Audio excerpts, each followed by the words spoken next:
10. Golden-tongued mummies. Earlier this year, a team of archaeologists unearthed several mummies with golden tongues inside 16 burial shafts at the Tapasaris Magna Temple in Alexandria. This is believed to be part of a ritual to ensure that the dead could communicate with the god Osiris in the afterlife. The graves date back to Greek and Roman times. The remains are poorly preserved but contain clear evidence of gilded cartonnage as well as false tongues made from gold foil. One mummy contains gilded decorations of Osiris, another bears a crown with horns and an interesting-looking cobra on it, as well as gilded chest decorations resembling a necklace with a pendant shaped like a falcon's head, which symbolizes the god Horus.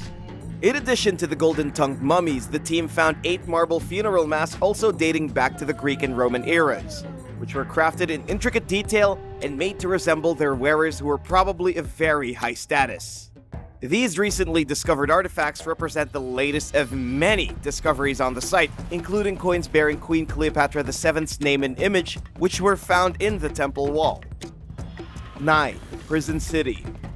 Built near modern-day Gaza around 1300 BC, roughly 3,000 years ago, the ancient city of Rhinocolura was reportedly named after the mutilated faces of its residents.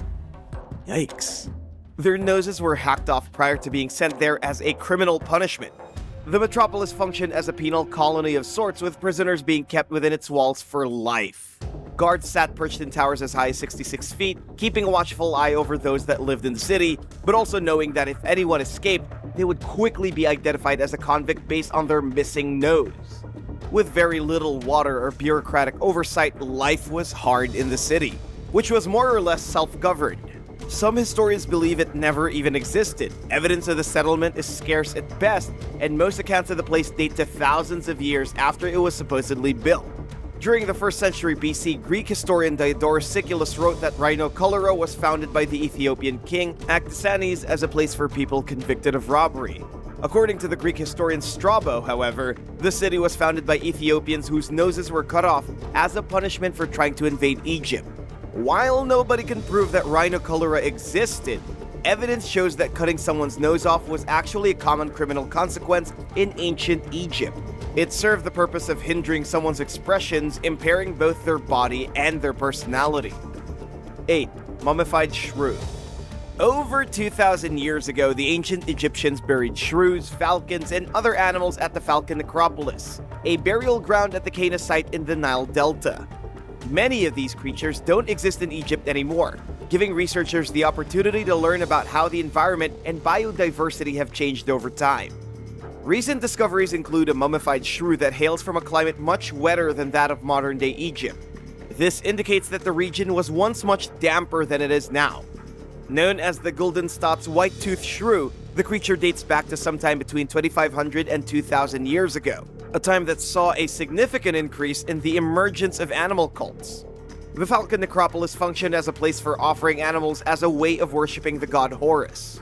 Some species are found in such great numbers that experts believe they were more or less commercially farmed, specifically for sacrifice. But shrews are one of the less common creatures found at the site. This could be because they were easier to trap than to breed, according to Salima Ikram, who co-authored a paper on the findings. This means that the Guldenstadt's white-toothed shrew was likely native to the region, since it was probably caught in the wild. Scientists have identified several shrew species at the site, and this latest discovery adds to their understanding of the variety of animals that the environment could support over 2,000 years ago. If you had to join an animal cult, which one would you join? Let us know in the comments below, and if you're liking this video, be sure to hit the thumbs up and subscribe buttons if you haven't already. 7. Pharaoh Stone Slab. Earlier this year, a farmer near Ismailia, Egypt discovered a 2,600-year-old stone slab, or stele, linked to the pharaoh Apries. He found the 7.5-foot sandstone marker while preparing his land for cultivation and contacted the country's tourism and antiquities police. The stele bears an image of a winged sun disk, which was sometimes associated with the sun god Ra, and a cartouche of Apries himself. Beneath these depictions are 15 lines of hieroglyphics that are currently being translated. It was a very curious find indeed. But who is Apries? Apries reigned from around 589 to 570 BC during the 26th dynasty. Egypt was independent at the time, with its capital often located in the northern region at Sais, according to Live Science. The Greek historian Herodotus wrote that Apries was either killed or replaced by another pharaoh named Amasis after fighting a losing war against the Phoenicians that ultimately sparked an Egyptian civil war. Historians hope that the Steles hieroglyphics will shed light on these events that most people don't know anything about. 6. The Amarna letters.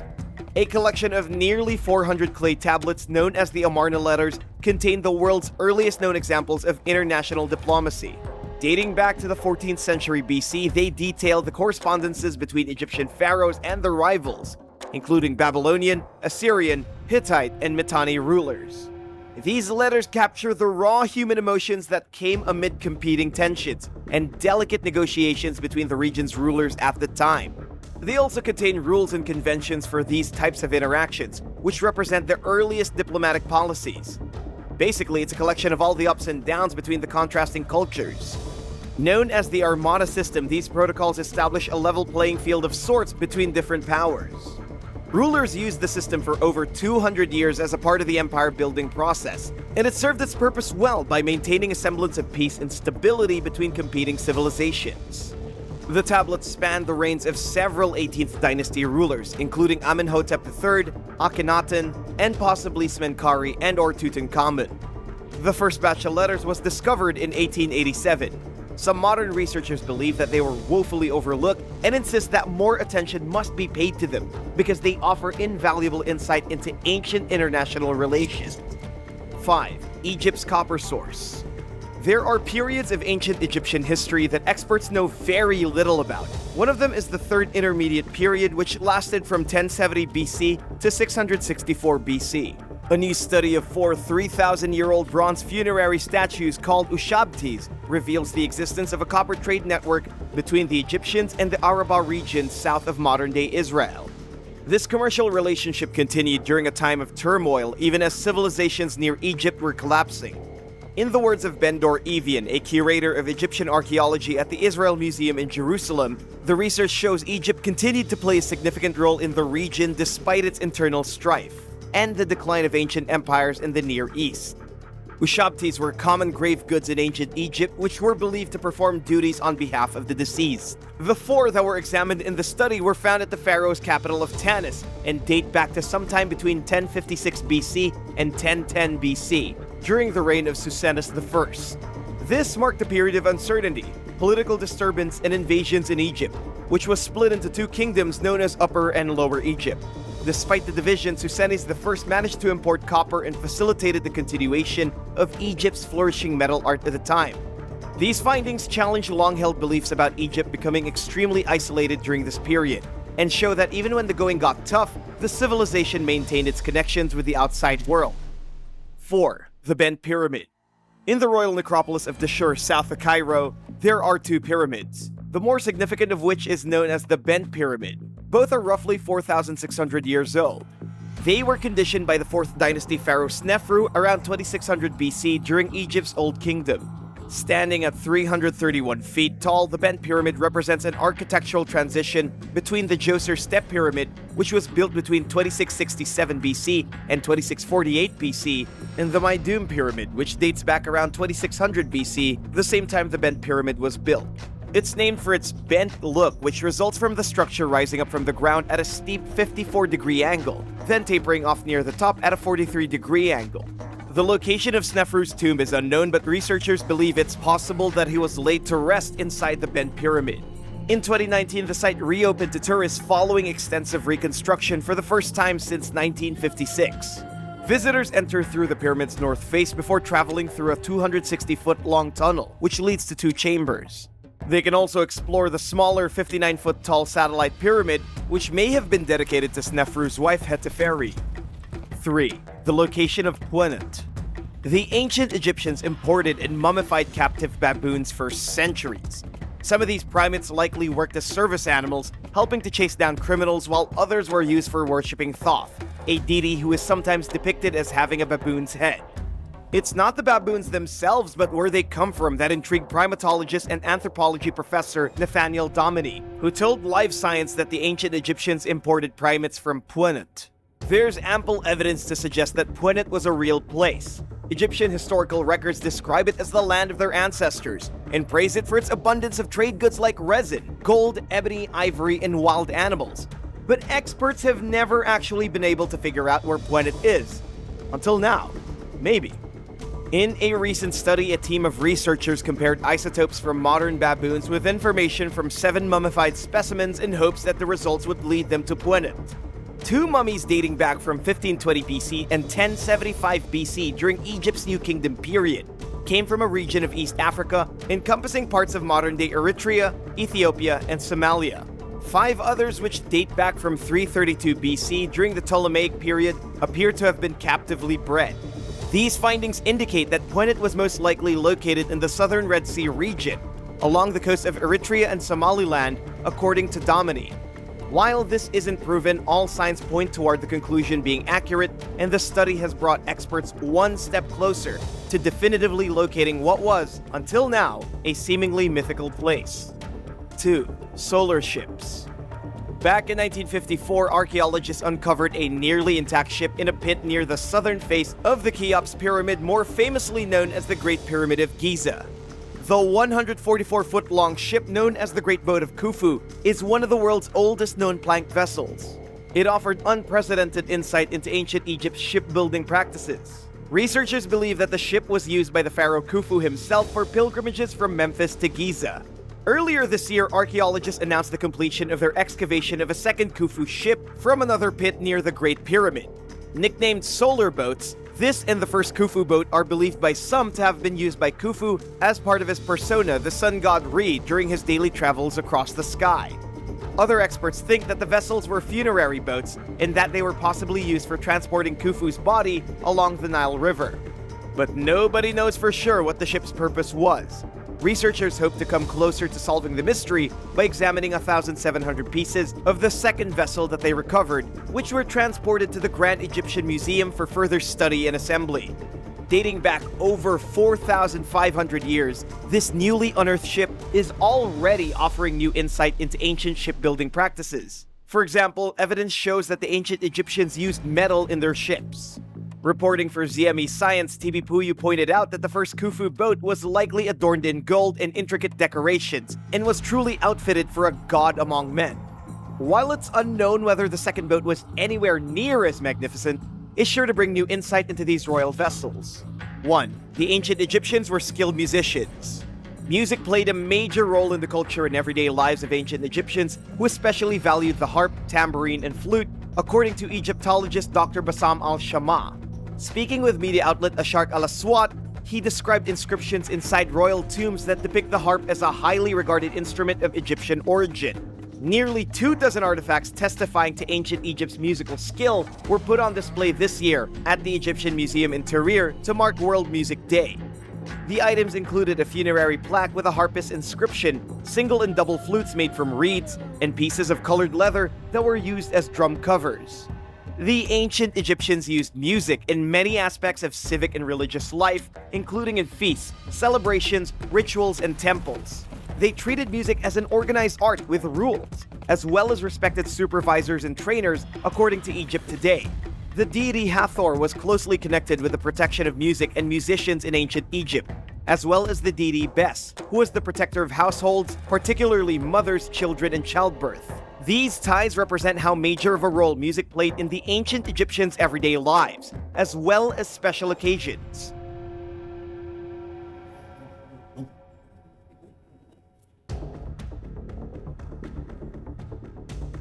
Eight. Mes Aynak. A massive Buddhist complex in Afghanistan is under attack, and archaeologists are in a race against time to save its treasures. For almost 10 years, a team of both Afghan and international archaeologists have been racing to save thousands of Buddhist statues, manuscripts, coins, and holy monuments at the site of Mes Aynak before local violence puts the treasures at risk. Known for roadside bomb, rocket attacks, kidnappings, and murders, the area south of Kabul is home to something more spectacular. A sprawling Buddhist complex that dates to between the 3rd and 8th centuries AD. But it isn't only local violence that puts these artifacts at risk. A huge mining operation on behalf of the Afghan government, who wants to tap into a massive load of copper ore buried beneath the ruins, could obliterate an important part of history. believed to be one of the world's largest untapped deposits with over 12 tons of copper. It has caught the attention of the Afghan government, who hope to secure it and the future of the country. For decades, cultural heritage advocates have known about the wealth in Mes Aynak, not just monetarily, but in the importance of the ancient treasures waiting to be excavated and recorded. But local looters started to pluck out some of the treasures, adding yet another threat to preserving the history of the area. In 2007, the Chinese won rights to extract the copper there on a 30-year lease worth more than $3 billion.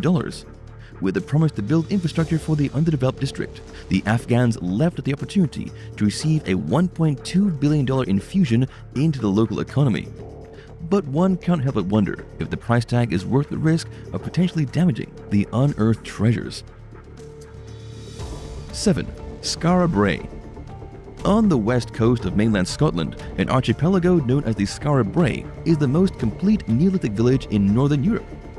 Once home to farmers who lived there between 3200 BC and 2500 BC, Skara Brae is older than both the Great Pyramid and Stonehenge. It is so well preserved, some have nicknamed it the Scottish Pompeii. In 1850, a fierce storm battered the archipelago, which resulted in a high tide and storm winds that washed away the sand and grass from the large mound. As luck would have it, the storm also uncovered the outlines of a number of stone buildings, and after numerous expeditions, a total of 8 buildings were unearthed, allowing visitors to see how Skara Brae looked nearly 5,000 years ago. Using turf for the roofs, the homes were originally constructed into pre-existing mounds and included a central hearth and a stone fish tank to hold bait. With a number of houses connected by low-covered passages, the remaining buildings are decorated simply with beds, dressers, and seats built entirely from stone. During excavations, archaeologists found volcanic pumice used by villagers to create stone tools that had washed up on the beach from Iceland. They also found jewelry made from bone and ivory, cups and bowls made from whale and dolphin bones, and various other items, including pendants, gaming dice, knives, and shovels. The inhabitants of the island also made a type of pottery known as grooved ware that had decorative group grooves carved into the objects. Coming to an end around 2500 BC, the settlement dissolved when the villagers abandoned their homes due to some type of disaster, which archaeologists believe may have been due to the spray from saltwater that destroyed their farms over time. Today, visitors can walk through a reconstructed home and see a number of relics at the visitor center to see how the inhabitants of Skara Brae once lived. 6. Urkesh, Syria. For years, Syria has been marked by death, despair, and destruction due to poverty and war. However, a dedicated group of locals are trying to protect an important archaeological site. Known as Tel Mozan, a high mound that towers nearly 90 feet above the plains and 3 miles from the Turkish border, is the location of a unique urban society that sprang up in southern Mesopotamia. Believing that city life first developed in the area around 3500 BC before spreading north, archaeologists conducted multiple excavations despite local violence and war playing out around them. As a dozen men worked to not only secure and maintain the fragile mud brick walls of the ancient settlement, a lost city was uncovered. The city that was important to a group of people who later influenced the Hittite Empire, the sacred ancient city of Urkesh. Researchers uncovered a stone lion in the religious sanctuary that was remarkably similar to 2 bronze lions that are now in the Louvre and the Metropolitan Museum in New York. The 2 lions each have the inscription, "The king of Urkesh built the temple of the lion." Could that temple be Tel Mozan? Perhaps not entirely convinced yet. Excavators found more evidence of the importance of the site, which included a treasure trove of personal seal impressions that read, "Tupkesh King of Urkesh." The seals dated to about 2250 BC, with others mentioning his queen Uknetum, royalty from the Akkadian Empire who controlled much of Mesopotamia at the time. More recent excavations unearthed seal impressions and ceramics in the corner of a building that radiocarbon dates to about 3500 BC, which is also the same time as the first monuments were being built in southern Mesopotamia. As the workers continued to probe deeper into the mound, they are getting closer to Syria's past and uncovering the ancient city before it can be completely ruined. What else do you think archaeologists could find? Let us know in the comments below, and if you're liking this video, be sure to hit the thumbs up and subscribe buttons if you haven't already. 5. Persepolis. Known as the home of the King of Kings for nearly 200 years, Persepolis was built on a massive elevated terrace with a series of royal palaces. At the time, no fortifications were needed. Instead, 10,000 guards served at the pleasure of the emperor, guarding the palaces.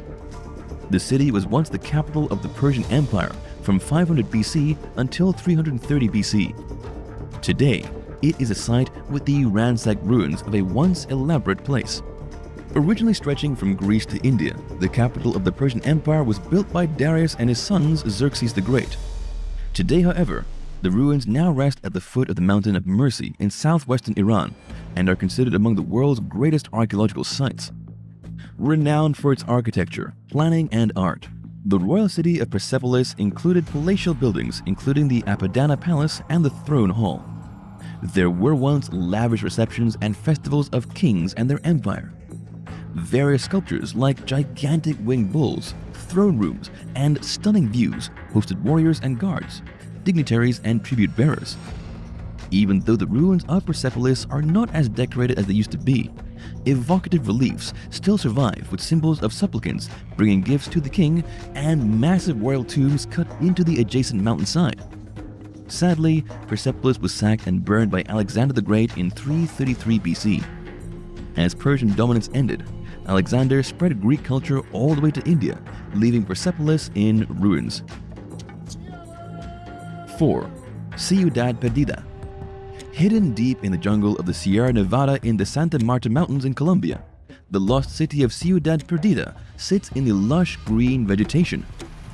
Built more than 1,000 years ago, the archaeological site was only uncovered in the 1970s, and since then has become a major attraction in Colombia. Often compared to Machu Picchu, the lost city is perched on a hillside and tucked into the South American rainforest.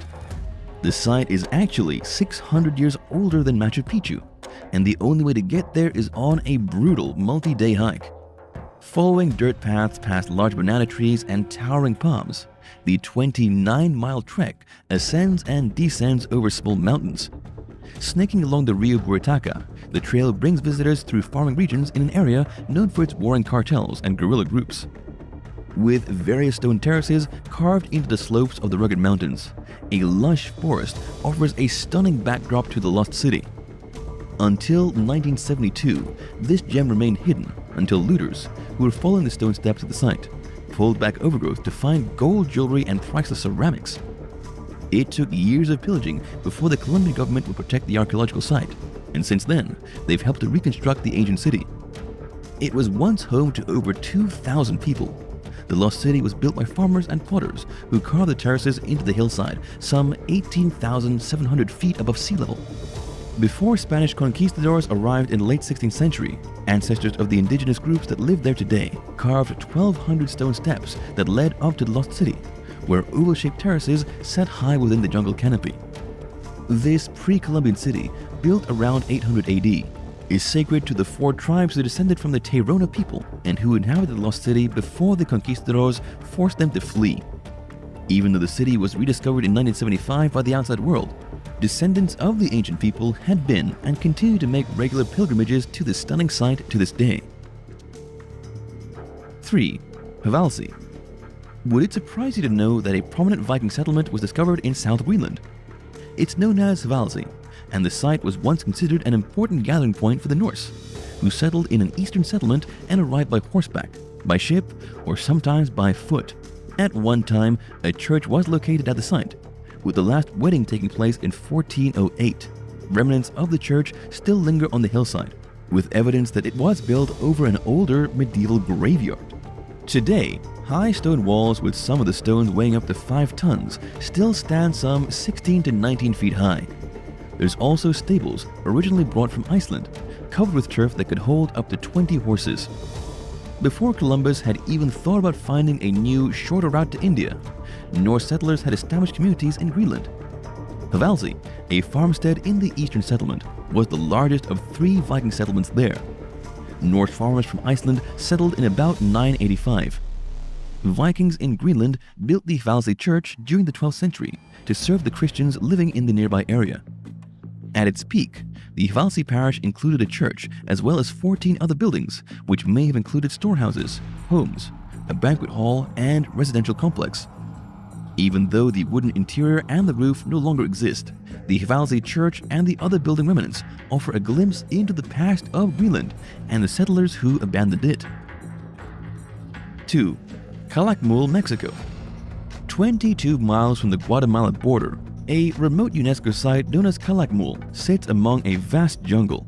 Taking its name from the Mayan words for two and adjacent, Calakmul is known as the city of two adjacent pyramids. This makes sense, right?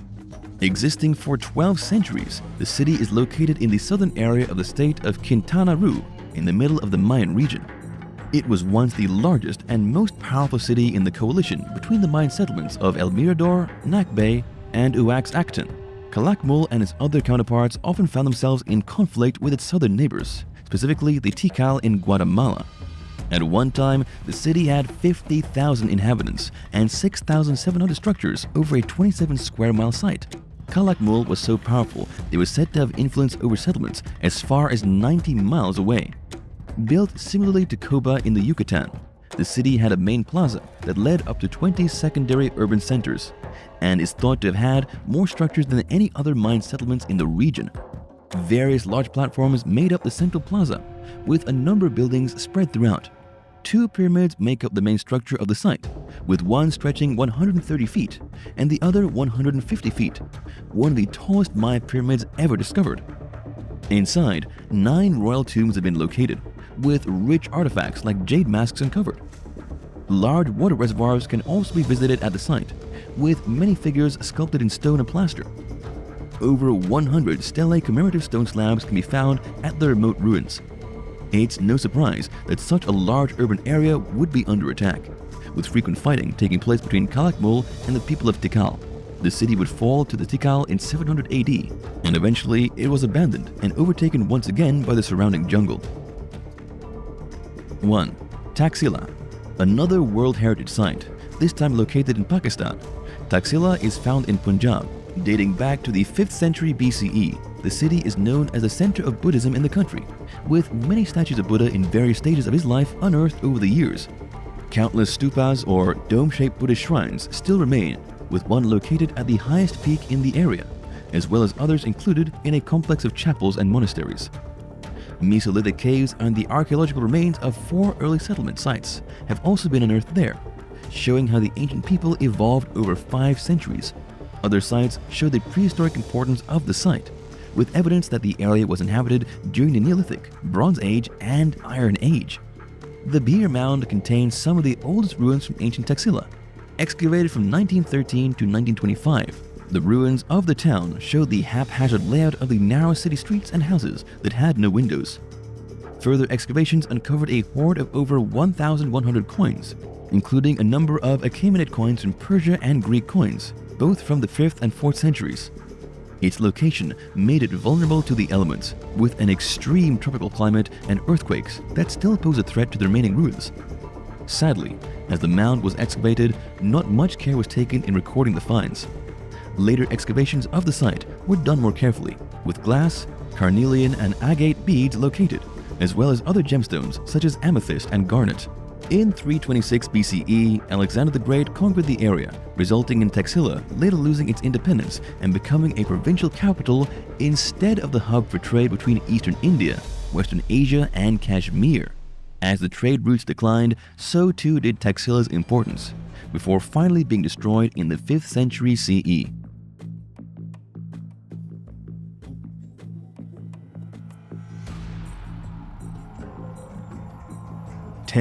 Saber-toothed monster. Something terrifying happened 260 million years ago. For the first time in the history of the planet, a predator, possibly even more terrifying than any of the dinosaurs, was introduced to the world. This predator was called Inostrancevia. It was a carnivorous monster with huge saber-toothed canines. It lived in what is today Siberia, and was significantly more dangerous than any other predator alive at the time. The monster could grow up to 12 feet in length, its skull alone being over 2 feet long. Its teeth were so big that they could easily puncture flesh and pierce skulls. even stranger is that this monster wasn't how you're probably picturing it. It wasn't like a saber-toothed tiger. Instead, it was kind of a mix between a mammal and a reptile, a kind of creature known as a synapsid. It lived during the Permian period, and its teeth were over 6 inches long. It could run as fast as a lion, and when it caught its prey, it used its teeth to either kill its victims by asphyxiation or simply let it die from blood loss. It was roughly the size of a bear, but with teeth like a T-Rex. Honestly, this is a nightmare creature, and if it were still around today, it would probably be one of the more deadly predators known to man. Although, knowing humans, we probably would have hunted it down to near extinction if it were still around, and locked the rest in zoos. 9. The Akmonistion shark. Before dinosaurs, there were sharks. Oddly enough, after the dinosaurs, there were also sharks. Sharks have been a constant predator in the world's oceans for millions of years. One of the earliest and most terrifying of the sharks was a beast called Akmonistion. It lived from between the late Devonian period to the early Carboniferous period. The most unique thing about this prehistoric shark is that it had a crest on the top of its head that kind of looked like an anvil. Sharks today have a single fin sticking out of their back, but this one instead had an anvil jutting out from the top of its head. It also had a collection of spines, kind of like tiny porcupine quills on its head, in front of the anvil. What exactly the spines were used for, or even the anvil crest for that matter, is a total mystery. It seems like it would have been defensive in nature, as a sort of helmet to protect itself against predators, but scientists have no confirmation of that theory. Even though this shark is pretty freaky, it probably wasn't that dangerous by modern standards. The beast only grew to be about 3 feet in length, basically nothing more than a baby when put beside the megalodon, which could grow to be around 60 feet long, or even the modern great white, only about 20 feet long. 8. Scutosaurus. The Scutosaurus was a very strange reptile that came before the dinosaurs. It has been described as an armored reptile that probably grew to be roughly 10 feet long and weighed a ton. This creepy reptile monster lived sometime around 252 million years ago in what is today Russia, in the evolutionary melting pot that was the Permian era.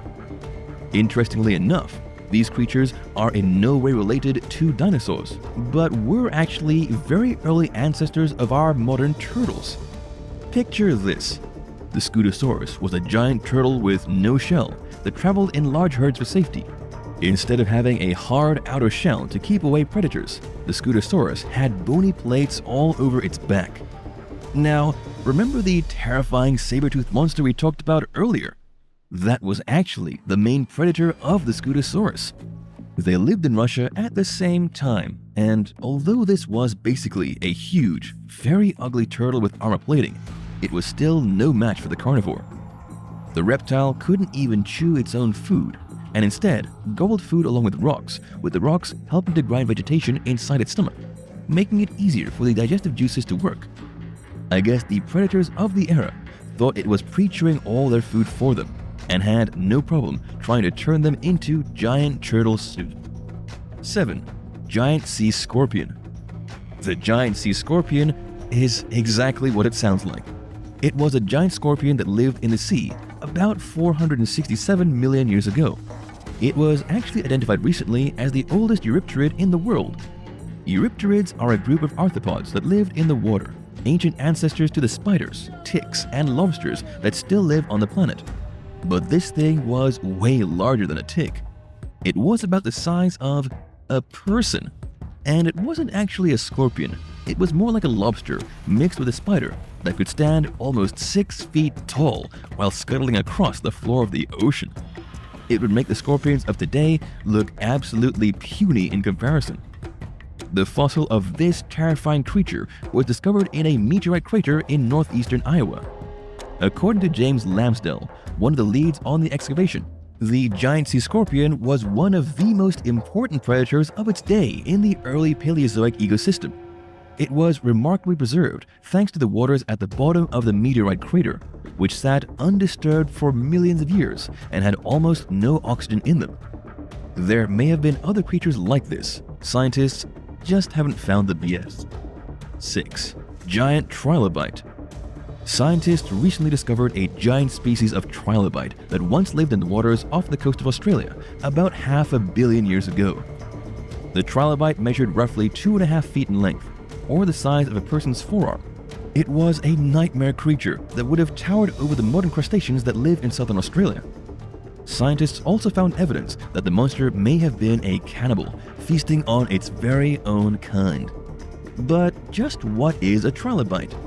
It's a creature related to modern crustaceans like lobsters, crabs, and some insects. Trilobites are also some of the oldest creatures that have ever been found by scientists. Thousands and thousands of trilobite specimens have been found, helping scientists to understand what is known as the Cambrian explosion, or the sudden appearance of life on Earth about 540 million years ago. This was a time when all the major animal groups came into being, but most of the trilobites found have been tiny, just a couple of inches or even smaller.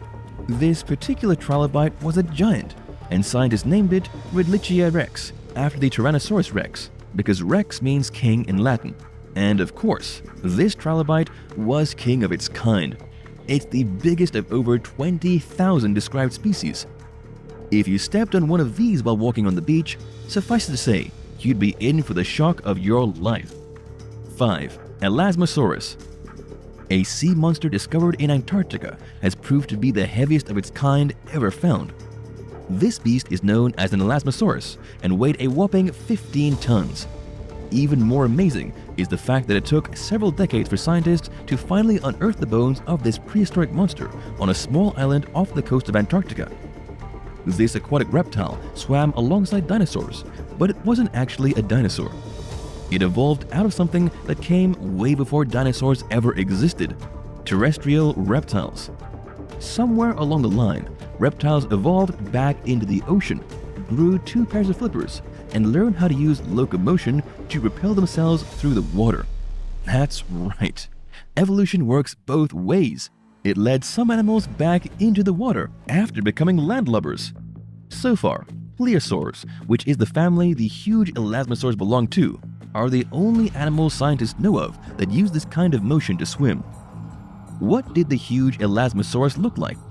It was kind of like a manatee mixed with a giraffe.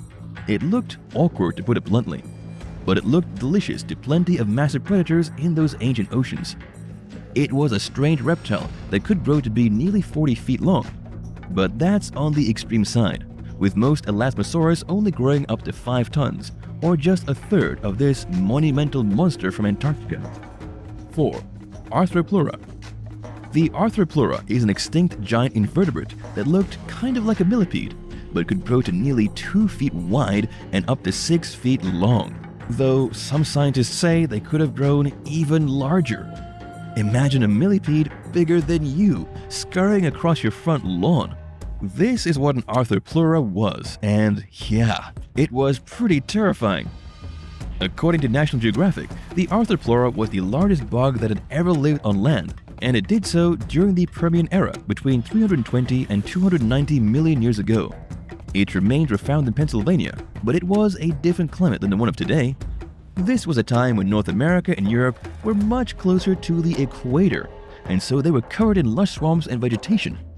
All that vegetation, along with the animals of the time that died and fell to the ground without being eaten, then decomposed under pressure from rocks, turned into petroleum, and they are what you're using today to heat your house and drive your car, as weird as that sounds.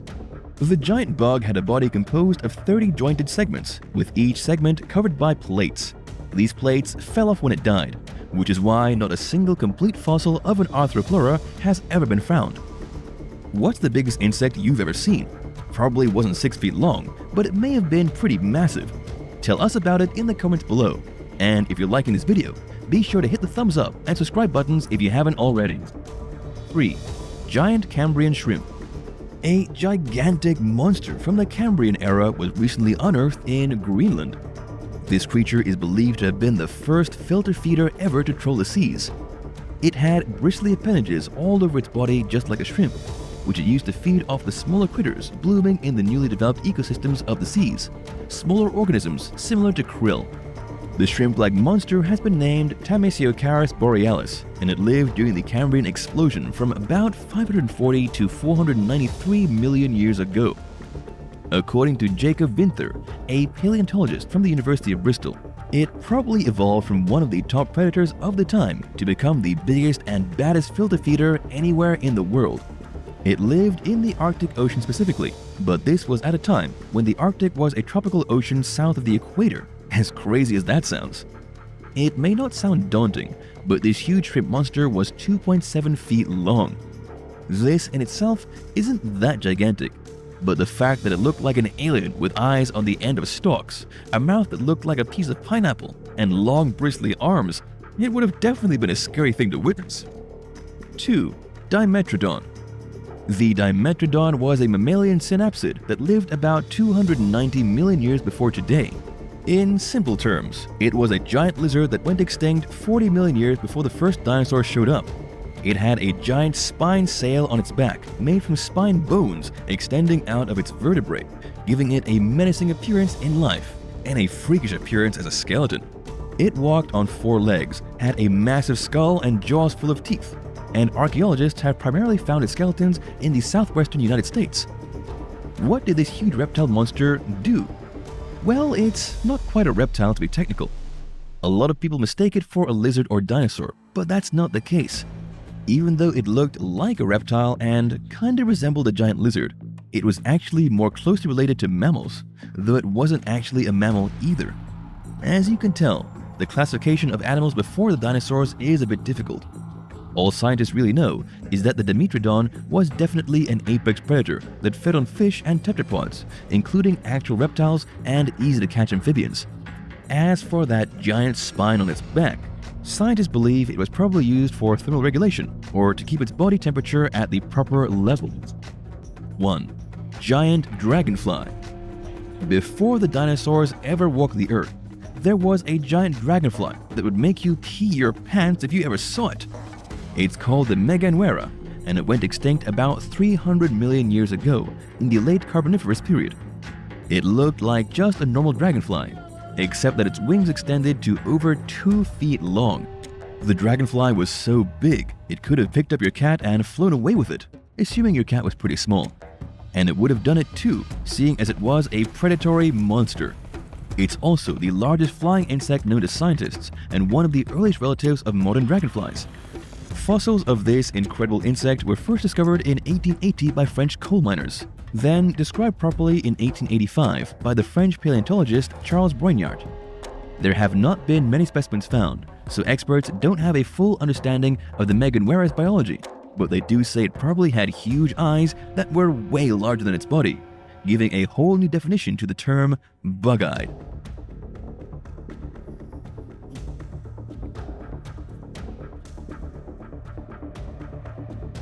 Eight.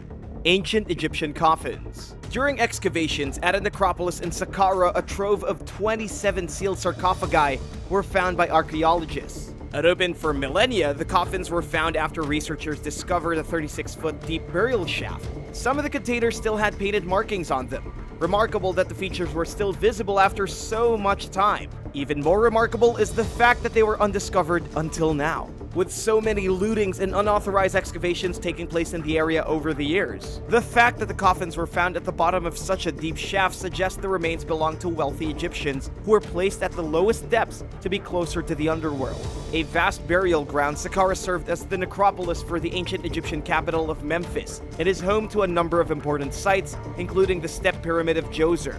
With many recent discoveries made in the city, including dozens of mummified cats and dogs, ornate tombs, and other ancient treasures, one can only imagine the number of historical discoveries that will be located in the future. As for the site with the 27 sarcophagi, more sealed niches remain untouched, with researchers believing they may have stumbled upon a cache with more discoveries waiting to be unearthed. 7.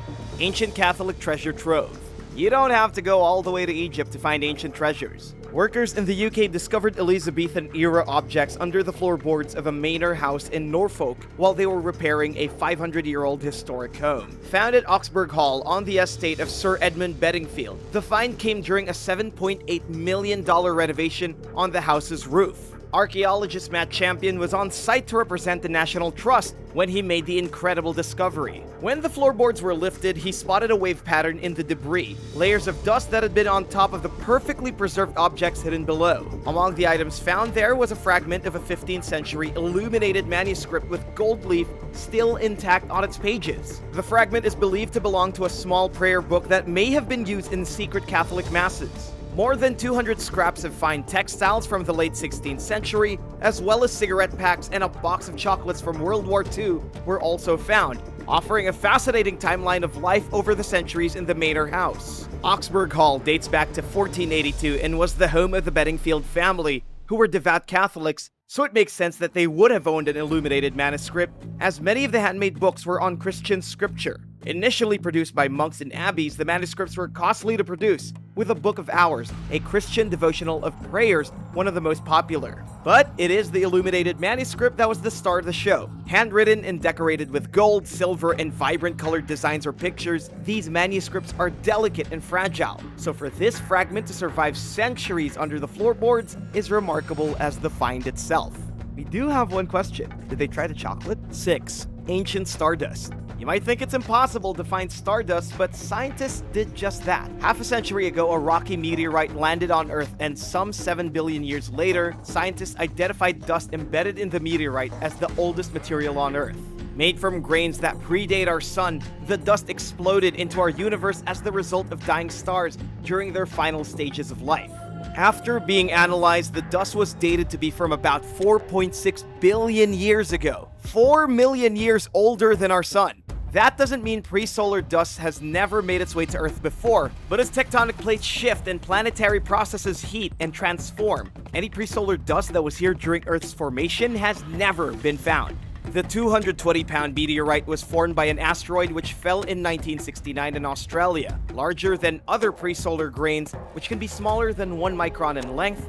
Those found on the Murchison meteorite were from 2 to 30 microns. To study them, scientists ground up bits of the meteorite and added acid to dissolve the minerals for analysis. Using a dating technique to measure elements in the grains, scientists could determine how long the dust had been bathing in cosmic rays, giving them an estimated age. 2 billion years after the birth of various stars that eventually died and turned to dust, the clusters traveled through space and eventually hitched a ride inside the meteorite that crashed to Earth. 5. T-Rex embryo fossils.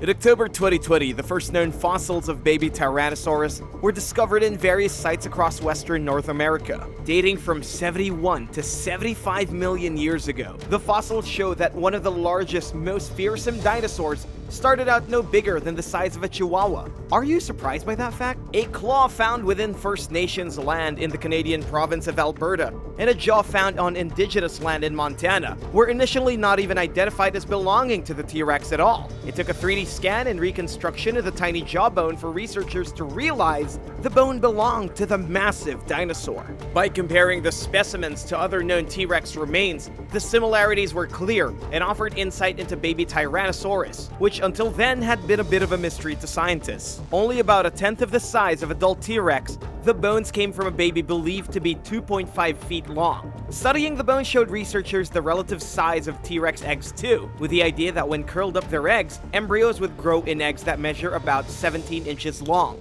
With this new information, researchers set out armed with new clues in search for T-Rex eggs, which up to now had never been found. But with these two finds, located at sites where the eggs and bones of other species have been uncovered, scientists may very well find more specimens hiding in plain sight. Where do you think the next T-Rex fossils will be found? Let us know in the comments down below, and if you're liking this video, be sure to hit the thumbs up and subscribe buttons if you haven't already. 4. The humming planet. As scientists try to decipher the secrets of outer space, they have found a strange anomaly on Mars that has left them stumped. After launching their InSight lander, NASA discovered a quiet, constant droning sound on the red planet. Landing in November 2018, InSight has been studying the planet using an extremely sensitive seismometer to take the readings. 6 months after arriving, the lander registered a tremor on the red planet that measured around a 2 to 2.5 magnitude quake. Because Mars doesn't have tectonic plates like the Earth does, These quakes are thought to come from the slow cooling of the planet, which allows the surface of Mars to contract and develop fractures. Some of these quakes also come from the meteors impacting the surface, and even from magma moving deep underground.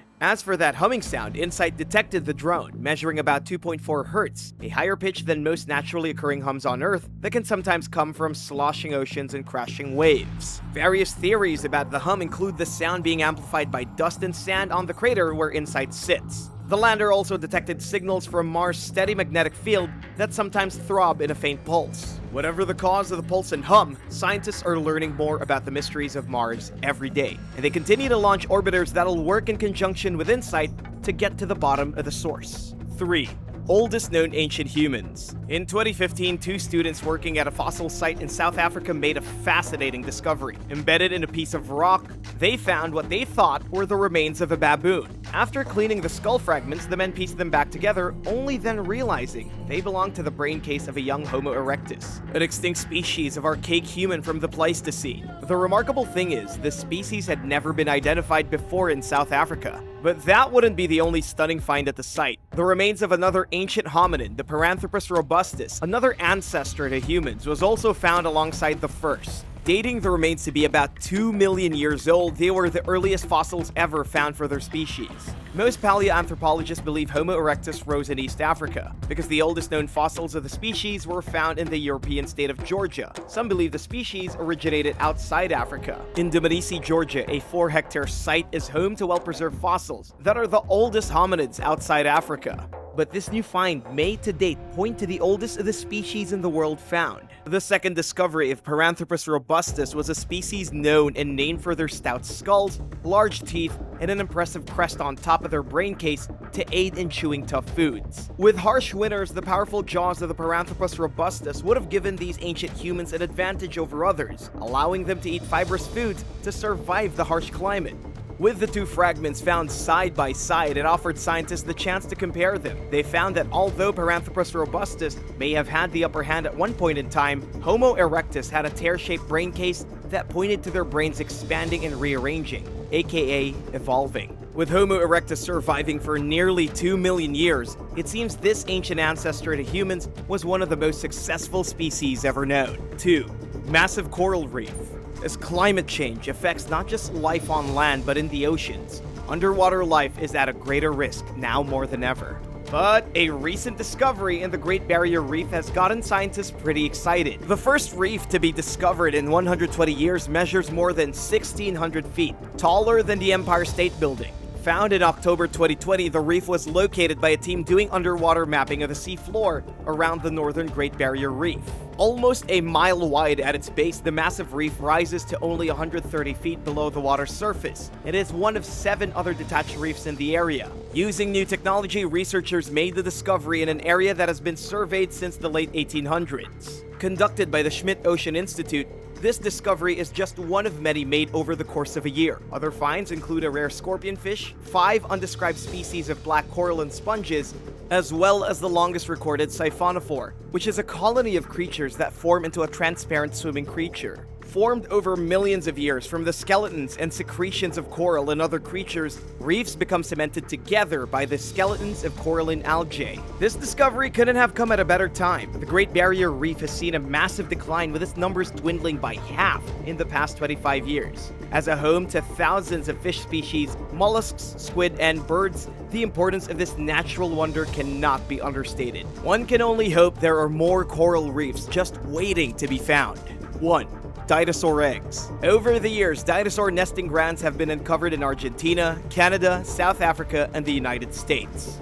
But that doesn't mean getting a look at what's inside these eggs is an easy task. And scientists do want to get a glimpse of what lies inside these fossilized eggs, if only to learn more about how these ancient animals reproduce. It can also help researchers learn whether dinosaurs were more like birds or reptiles, and sometimes, if they're really lucky, researchers will find an intact egg with a dinosaur embryo inside. One such site in Patagonia was nicknamed Aucamahuevo, which means more eggs because of the sheer number of eggs found there. Researchers found not only whole eggs with embryos inside, but also eggshell fragments that still had the embryos and even dinosaur skin. Another seemingly unassuming site for dinosaur eggs was a construction site in Japan, where workers found oval fossilized eggs. Found about 90 million years after their adult counterparts roamed the Earth, the 10 eggs were located in what is considered one of the most important dinosaur egg-producing sites in southern China, with nearly 200 eggs discovered in the area between 2002 and 2014. It takes very specific conditions for embryos to fossilize. The eggs need to be buried in sediment and with no cracks that can allow inside material to leak out before fossilization could occur. After that, the buried eggs then have to survive the slow process of fossilization, which happens when minerals found in groundwater seep through the shell, replacing the non-mineral components inside. If all goes to plan, the embryonic skeleton inside turns to rock and fossilization is complete. Sometimes scientists use CAT scans to see what's inside, but others soak the egg in a mild acid bath to slowly remove the shell, revealing the skeleton inside, which is further protected by preserving it in plastic. Then these ancient marvels can be studied, allowing us to look into the ancient past when these massive, awe-inspiring creatures ruled the planet.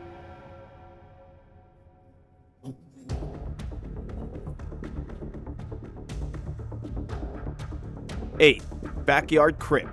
In January 2018, a Palestinian man discovered an ancient cemetery in his garden that was later revealed to be from the Roman times. North of the Gaza Strip, Abdel Karim, owner of a house located in an area that was ravaged by war in 2014, noticed water flowing into a hole in his garden. Examining more closely, Karim moved away a large stone and discovered steps that led over 12 feet below ground. It was there that he discovered where the water was going, into a previously unknown cemetery located directly under his vegetable garden. As Karim examined the area further, he noticed a strong smell and inside found 9 tombs, a pile of bones, as well as ancient ceramics and a lantern. Imagine that. You're living in a war zone and suddenly you uncover ancient underground tombs right below your backyard. I'd be shocked, wouldn't you? An archaeologist who came to the site to study it estimated the find could be from Roman times, dating to 2,000 years ago. After surveying the crypt, researchers found clues inside the grave, dating it to the beginning of the Byzantine era, from the 6th and 7th centuries AD, by noting the method of burial and how the graves were dug. Archaeologists describe these types of tombs as being relatively common around Jerusalem between 300 and 500 AD. Tombs like this were often built for a family, with larger ones divided between several families, archaeologists said. In order to determine the date of the cemetery in the garden, researchers would need to excavate the site further to get a better look at the graves, believed to be about 2,000 years old when Gaza was a prosperous port. With many ancient monuments lost, this surprising discovery in one man's backyard is one that offers a unique look into the ancient people. 7. Animal Bone Bonanza. Tens of thousands of bones of animals and humans were found in northwestern Saudi Arabia by archaeologists recently. While exploring the lava tube known as Jarsan, researchers found the remains of 40 different species including horses, camels, goats, and gazelles, as well as 3 human cranial remains. Known to be a hyena feasting ground for thousands of years, the spot in northwestern Saudi Arabia was first discovered in 2007 after researchers heard growling from inside a cavern. I don't know about you, but I wouldn't enter a cave if I heard growling coming from the inside. Would you be brave enough to do it? They were, although these scientists must have had some protection with them. After they entered the cavern, their bravery was rewarded when they found chambers filled with a sea of bones. One particular area inside the cave was nicknamed the Wolf Den, with a total of 1,917 bones and teeth collected from the tens of thousands of bones inside. Using radiocarbon dating, researchers were able to pinpoint the time period, with some of the bones as old as almost 7,000 years old. A whopping 42% of the bones had evidence of gnaw marks from animals. The cave was formed within lava after a nearby volcano eruption thousands of years ago. The 3 lava tube passages, which formed after flowing lava cooled and solidified, are part of the largest surveyed cave system in Saudi Arabia, as well as the longest lava tube system in the Arabian Peninsula. As archaeologists continue to search, it's not that far-fetched to believe they'll find more evidence of ancient remains, but whether they'll be human or animal remains to be seen. Have you ever discovered human remains anywhere? It would freak me out. 6. Golf course shark. In 2012, golfers in Southern California had an excellent excuse for holding up progress on the 12th hole when a leopard shark fell from the sky and landed on the course. The director of operations at the golf club explained that a 2-pound leopard shark that had been plucked from the ocean by a bird was dropped on the course. It wasn't uncovered until a course marshal was surveying the course and saw something moving on the tee, which he went to investigate. There, he found a shark bleeding with puncture wounds, which authorities think may have been from where the bird held the shark in its grasp. After removing the shark with his golf cart, the club's director drove it back to the clubhouse, where he and another employee put it in a bucket of salt water. After nursing it back to health, they brought the shark back to the ocean as fast as possible. At first, the shark didn't move, but eventually it sprung back to life and took off into the ocean. Although originally assuming a bird may have dropped the shark due to the wound on its fin, the California Fish and Game Department believes it could have possibly actually been dumped on the course after it grew too big for someone who illegally had the shark with the intention of selling it on the black market. Needless to say, the small leopard shark was a surprise to those of the golf club, but luckily the animal was saved and brought back to the ocean where it belonged. Do you think that shark is lucky or unlucky? Lucky because it was rescued by humans after being taken for prey by a bird, or unlucky because it was captured by the bird in the first place and dropped on a golf course? Tell me your opinion in the comments down below. Then, remember to subscribe to Titanic if you haven't already. 5. Gravestone Beach. In 2012, a couple of beachgoers in California stumbled upon something they didn't expect. Instead of an impressive seashell or lost piece of jewelry, they found a century-old tombstone. Located on Ocean Beach, the headstone belonged to a 20-year-old who died in 1876. Interestingly, it wasn't the first gravestone to wash up on the beach. A month earlier, the gravestone of a 26-year-old from 1890 was also found. As researchers looked into the story of the headstones, they uncovered the fact that one belonging to the 26-year-old Delia Oliver had ties to the city. Her father had a short stint at the San Francisco supervisor. But how did these tombstones end up on Ocean Beach? When San Francisco shut down cemeteries within the city limits in late 1800s and early 1900s, they moved bodies and left behind their tombstones. The practice wasn't an uncommon one, but usually, the headstones were crushed up before being used for fill. Many of the stones were later used as construction material, including a makeshift seawall, to protect the beach from high winds and erosion. Instead of constructing another seawall in the 1940s, city planners used tombstones from the Laurel Hill Cemetery, which researchers now believe is the reason why the gravestones ended up on the beach. Out in California, they believe in recycling old material, for sure, but I don't know how I feel about using gravestones. It seems like a recipe for haunting the seawalls that are supposed to protect people. 4. The Charlotte Whale. In 1849, a railroad started construction in Charlotte, Vermont, but as the ground was being excavated, the remains of a beluga whale dating to around 12,500 years ago was uncovered. Located over 150 miles from the nearest ocean, naturalists were understandably confused as to why the whale was found there. But one only needs to look at the history of the area to know how it got there. At the time, an arm of the Atlantic Ocean known as the Champlain Sea covered parts of Vermont and New York. Glaciers retreated at the end of the Ice Age, leaving the area below sea level flooded for approximately 2,500 years, which would have given the beluga the perfect place to swim. Astonishingly, that's not the only stunning discovery made in the area. In 1848, 2 tusks, several bones, and a fossil molar of a mammoth were also found during construction of another railroad. About the same size as a modern African elephant, the mammoth once stood 11 feet tall and weighed up to 6 tons. While excavating, the railroad construction men found a huge tooth at the bottom of the bed they'd been digging some 11 feet deep. What makes these discoveries so unique is that the locations are so far from any nearest ocean. But when one looks at the history of the world and how it changed as glaciers retreated and melted, it makes the discovery of these ancient animals a remarkable feat. 3. Desert Ship Graveyard. In the middle of the deserts of Uzbekistan, an eerie ship graveyard filled with haunting shipwrecks was discovered. Known as the Mes Aynak ship graveyard, the area was once a busy Soviet fishing port in the Aral Sea. Found in one of the 4 largest lakes in the world, the Aral Sea dried up when the rivers that fed into it were diverted for irrigation. Once home to 1,100 islands, it's now barren as dozens of ships sit disintegrating in the scorching desert. Today, the nearest shore is almost 100 miles away, making the skeleton-like ships look that much more haunting.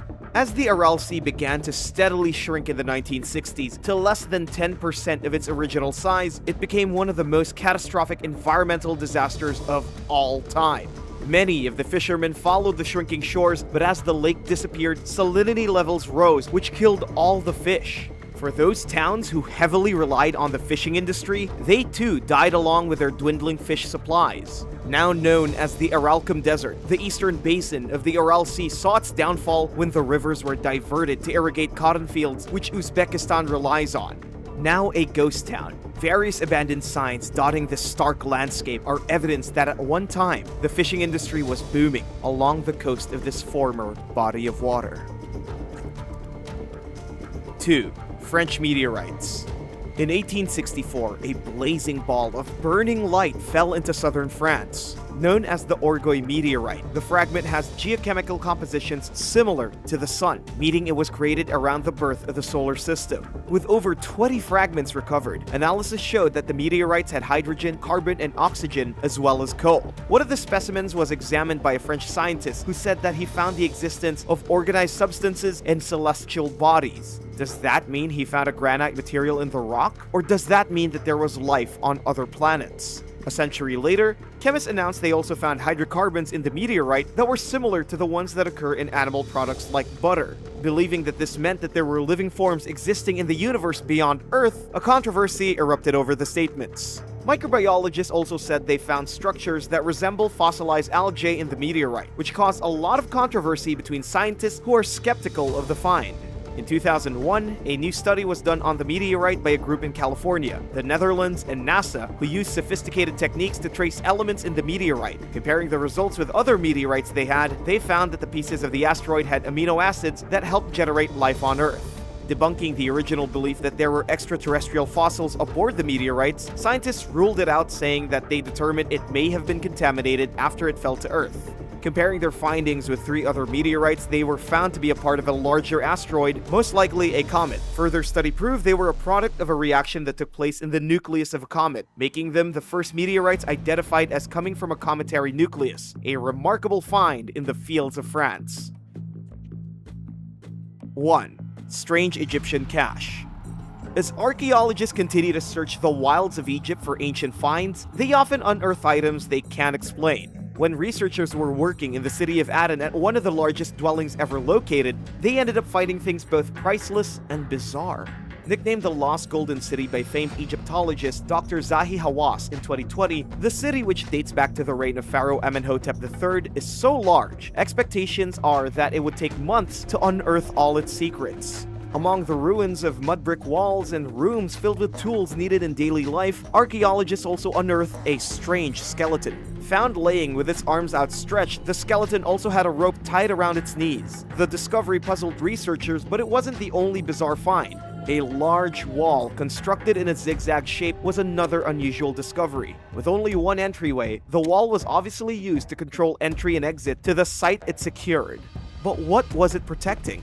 Among the 7 different neighborhoods located in the impressive states of preservation, a 3,500-year-old vessel filled with boiled or dried meat was also uncovered. If the thought of ancient meat turns your stomach, a bakery with ovens, storage pottery, and tools for spinning and weaving were also found intact. From the practical to the bizarre, archaeologists certainly stumbled upon an unexpected treasure trove that shows the benign and macabre lives of the ancient Egyptians. Thanks for watching! What did you think of this look at some strange discoveries made in unexpected places?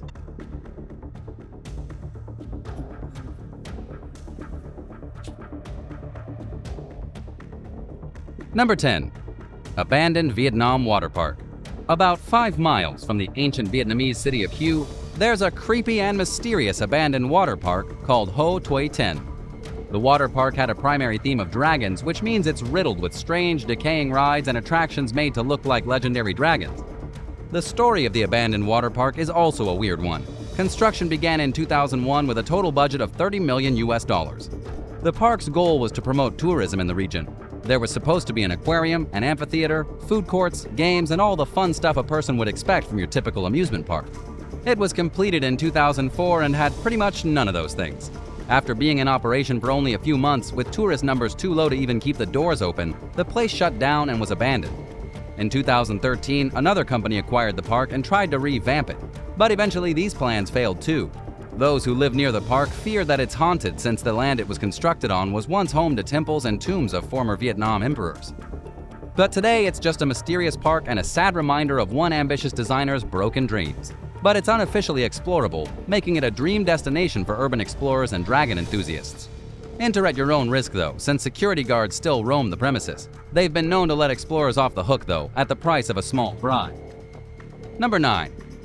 The Beilitz-Heilstatten Military Hospital. The Beilitz-Heilstatten Military Hospital is a place of nightmares. It's located in Germany and has been abandoned for about 25 years. The hospital's past goes way further back than that though. It was a military hospital in use during World War I and World War II. Adolf Hitler was even a patient here in the hospital when he was a young man. Today, the hospital is filled with the spooky ghosts of fallen soldiers and the lingering agony they suffered within its halls.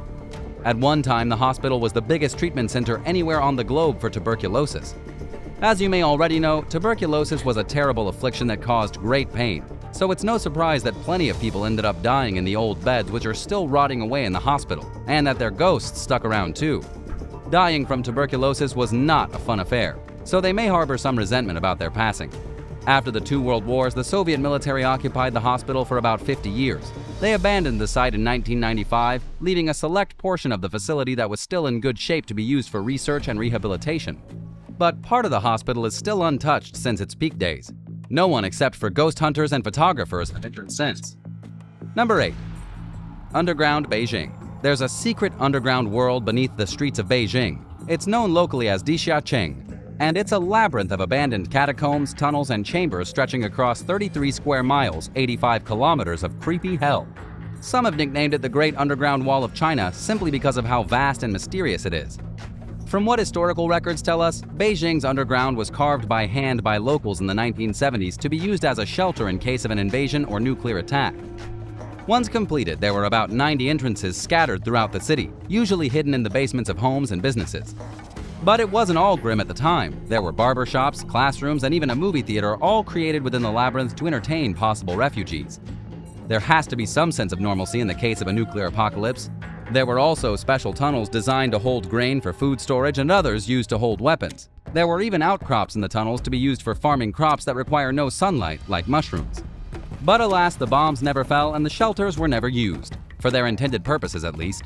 The underground turned into an abandoned ruin and faded into obscurity. A few portions of the underground were opened in the 2000s for tourists, but most of the vast complex is still out of bounds. And to be honest, nobody really knows what the closed tunnels are being used for today. Number 7. The Chapel of Our Lady of Victories. The Chapel of Our Lady of Victories, or Igreja de Nossa Senhora de Vitórias in Portuguese, is a fantastic funerary chapel in the small village of Furnas, Portugal. It was the creation of José do Canto, who decided to build the impressive chapel as the final resting place for him and his wife. José's wife just so happened to be an heiress to a local winemaker that happened to also be extremely wealthy, which helped them fund the elaborate tomb. The project began in 1864 and was designed by the architect André Breton.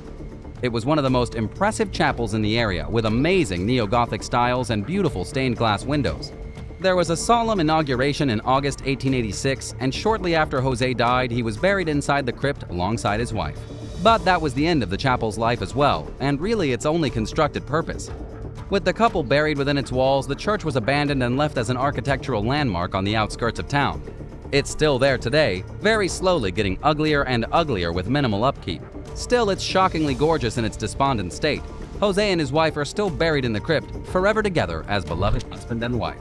Number 6. Miranda Castle. Miranda Castle, also known as Château de Noisy, is located in Belgium. It is one of the creepiest, most mysterious, and most straight-up frightening castles anywhere in Europe. It was built with towers, Gothic details, conical roofs, and approximately 500 windows. It even has a clock tower that stands over 183 feet tall. The castle reached completion in 1907 and was filled with lush, landscaped gardens and beautiful artworks. It was used as the summer residence for the Leiderkirk family. When World War II came, the castle became occupied by German troops. It was used during the Battle of the Bulge and even saw a bit of the fighting. Then in 1950, the castle became a holiday camp for children in poor health. Due to its remote location, the castle provided fresh air and enough outdoor space for the children to play.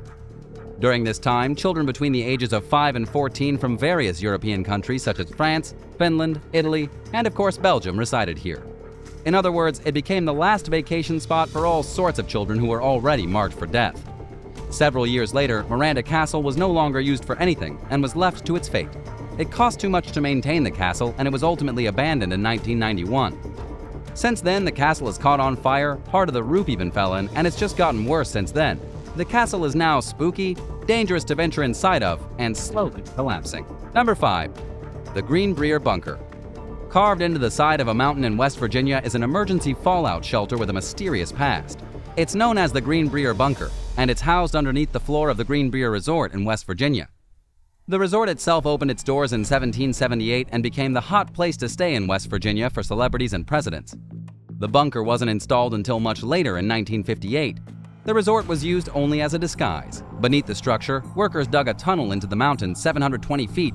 The bunker was completed in 1961 and maintained by a small group of undercover government employees who worked at the hotel as video technicians. If you think the government doesn't have at least half a dozen secret installations all over the country, think again. The massive bunker boasts 112,544 square feet. The facility was active for about 30 years. The plan was that in case of a dramatic emergency or catastrophic failure of civilization, all 535 members of Congress would be evacuated to the Green Brier Resort and then safely stored in the bunker. Its amenities included 25-ton doors able to withstand 50 pounds of blast power, a power plant, decontamination chambers, a laboratory, a pharmacy, fuel tanks, and even a communications room. While it remained active, the technology and equipment in the bunker was regularly updated to remain ready for an emergency. The facility remained a secret until 1992 when the Washington Post published a detailed article about it. After that, the government admitted that there was an abandoned bunker beneath the resort, and since then it's been open for tourists as a historic facility. Who knows what other secret facilities the government is hiding? Number 4. The SS American Star. The SS American Star was a transatlantic liner with a rather mysterious life. It spent the last 10 years of its existence abandoned and broken on the banks of Fuerteventura, one of the Canary Islands in the Atlantic Ocean. The story of the ship starts way back in 1938 when the SS America became the flagship of the United States lines as a luxury way to travel comfortably across the sea. But with the war looming, it was scrapped as a transatlantic liner and put into the U.S. Navy's service. That's when it changed its name to USS West Point. The boat would go through 7 more name changes. From 1938 to 1995, the boat continued to change names and change hands. It ended up being the SS American Star in 1993 after a company from Thailand purchased the vessel for $2 million. They wanted to restore it to its former glory and use the thing as a tourist attraction. But on the way to Thailand, disaster struck, and the boat ran aground on the rocky shore of Fuerteventura. Trying to get the boat back to Thailand proved too much work, and the company abandoned the vessel. Nobody else felt like moving it, and so it just sat a few feet from the beach, tipped over on its side as it slowly rusted and eventually broke apart, finally deteriorating completely back in 2010. Number 3. Villa Epecuén. In the early part of the 1920s, a small tourist village was constructed along the shores of Lago Epecuén, a very remote salt lake in Argentina. It became the resort town of Villa Epecuén, with its own railroad station and a population that peaked in the 1970s at around 5,000 people. But here's where things get crazy. The weather began to change. Way more rain than the area was used to began to fall, and it didn't stop falling. By 1985, the lake had grown too big. It broke through the dam protecting the small tourist village, flooding the entire town.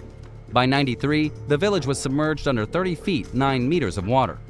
This was one of the first cases in modern history where a town was flooded and abandoned due to rainwater.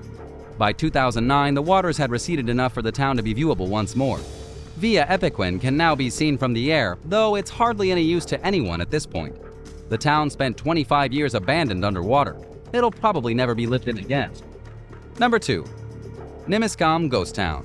Nimiskam is one of the creepiest ghost towns in all of Canada. It began life as a small community called Brigham in southern Alberta. But when the newly built railway ended up being installed near the town, the residents picked up their belongings and settled in what became known as Nimiskam, about a mile to the southwest. Here, the community prospered fairly well up until the 60s. They had a community hall, grain elevators for commerce, a school, and a small service station. In 1960, the town had a population of about 54. Just a little later, in 1966, the population had plummeted to 17. The majority of people in the town had committed a mass exodus, picking up and setting off to find a better way to live. Shortly after this, the grain elevators were shut down, decimating the community for the final time. By the 1990s, Nemescom was a dead ghost town with only about 6 buildings still standing, whose only residents were hermit weirdos. Number 1. Smeck Airbase. There's a mysterious abandoned airbase near the small Russian village of Sakhalin. It's called Smeck, and so far as anyone can tell at least, it's been abandoned for quite some time. The airbase first appeared on US radar back in 1966. Intelligence operatives found out it had a runway of about 6,000 feet and was host to a small stockpile of advanced aerial weaponry. When US intelligence looked again a few years later, the base had expanded and gotten almost twice as large. Then in 1983, when Korean Air Flight 007 was shot out of the air by the Russians, it was assumed they had scrambled fighter aircraft from Smeck. Nobody is sure exactly when the airbase was abandoned for good, but it was probably around the collapse of the Soviet Union in the 1990s when a lot of similar bases were left overnight and nobody ever returned. Today, the airfield and runways are overgrown and unmaintained. There are also a handful of MiG-23 fighter aircraft sitting idle in their hangars, left behind and neglected for time to do its work. Would you dare visit any of these mysterious locations? Which one did you find most interesting? Let me know in the comments, and thanks a lot for watching. If you enjoyed the video, don't forget to subscribe for more.